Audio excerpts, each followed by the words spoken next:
me souviens de cet homme que j'avais rencontré dans un bar. En fait, j'étais arrivée dans le bar et au même moment, ma copine me dit « J'aurai 30 minutes de retard. » 30 minutes, tu te rends compte? Le bar, il était bondé. Et pour tous ceux qui connaissent, c'est l'Étoile Blanche à Lausanne. À ce moment-là, j'avais deux choix. Attendre comme une godiche en espérant que quelqu'un vienne me parler ou être proactive et faire des connaissances. J'ai repéré une table avec 3 mecs et une 4e chaise. Et je me suis dit, allez hop, c'est l'occasion. Je me suis rapprochée d'eux et je leur ai dit, mon amie, elle a 30 minutes de retard, est-ce que je peux m'asseoir un moment avec vous? Et ils ont tout de suite dit oui.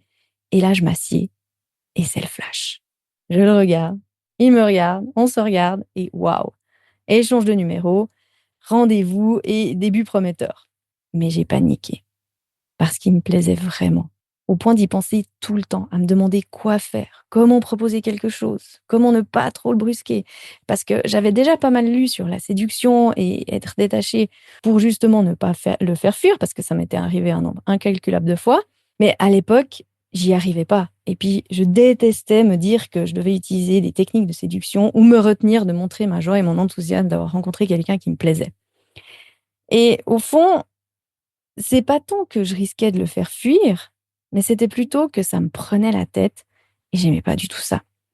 J'avais des angoisses, mon corps il était tendu, j'étais sous pression tout le temps et j'arrivais pas à me le sortir de la tête. J'avais envie de ne pas y penser sans arrêt, mais surtout de ne pas y penser dans ce mode angoisse, vais-je le revoir, va-t-il me choisir, qu'est-ce que je dois faire? Donc si c'était à refaire, voilà ce que je ferais aujourd'hui. Je ferais ces 3 choses et surtout ces 3 choses avant même de me demander s'il va me choisir, si c'est le bon, s'il va me réécrire, qu'est-ce qu'on va faire la prochaine fois ou essayer de faire en sorte qu'il tombe amoureux de moi. Numéro 1, je régulerai mon émotion avec la respiration. Tout simplement respirer profondément et c'est tout. En fait, lorsqu'on respire, on fluidifie l'émotion et quand on a cette boule de pression dans le corps, tu vas voir qu'elle se dissipe vraiment rapidement. Que ce soit l'angoisse ou la peur ou toute autre émotion qui te cause cette pression. On l'a vu dans l'épisode 291, aucune émotion ne reste. Elle reste que lorsqu'on nourrit les pensées qui mènent à ressentir cette émotion. Ce qui nous mène à la deuxième action que je ferai du journaling pour canaliser mes pensées. J'écrirai tout ce qui me passe par la tête, sans me juger, sans me demander si c'est bien ou pas, sans interpréter. Ensuite, je déchirerai cette feuille en signe de rituel pour m'alléger. Et je ferai ça autant de fois que nécessaire, même si c'est 10 fois par jour. Ensuite, je me focaliserai sur autre chose. Le travail, le sport, un film. N'importe quoi, tant que ça me permette de ne pas penser à lui. Et voilà ce que je ferais aujourd'hui si ça devait m'arriver à nouveau. Ces moments de panique, ils arrivent parce qu'il y a un enjeu. Et si tu observes ta vie, ça doit arriver aussi ailleurs. Mais tu remarqueras que c'est toujours dans les domaines où tu doutes de toi. Un entretien de travail, une mission sur laquelle tu attends une réponse, même parfois réserver un hôtel parce que des fois on le fait vite pour pas manquer une offre et on a cette pression et cette panique qui est là. Et dis-toi toujours que c'est normal. Rien ne cloche chez toi. C'est parce que tu es dans la joie, dans l'enthousiasme et que tu as envie que ça fonctionne.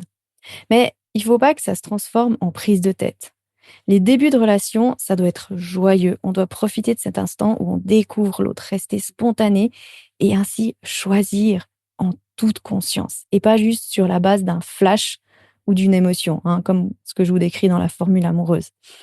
Voilà pour cet épisode aujourd'hui. J'en parlerai plus en détail dans la conférence Transforme, c'est compliqué, en tu es la femme de ma vie. Tu peux t'inscrire dans les notes de podcast et voir la prochaine date.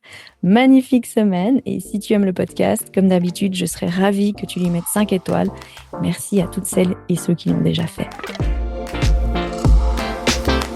Pour incarner ce dont je parle dans le podcast, tu as plusieurs options. Le livre Change ton schéma amoureux, que tu peux commander directement sur Amazon. Et pour aller plus en profondeur dans ton schéma avec des exercices concrets, le cours en ligne où j'enseigne la méthode complète Change ton schéma amoureux, où tu apprendras tout ce dont je parle dans le podcast et comment mettre en pratique, notamment partenaire de schéma, le sweet spot, la communication complice. Tu trouveras toutes les informations sur fannyjipa.com.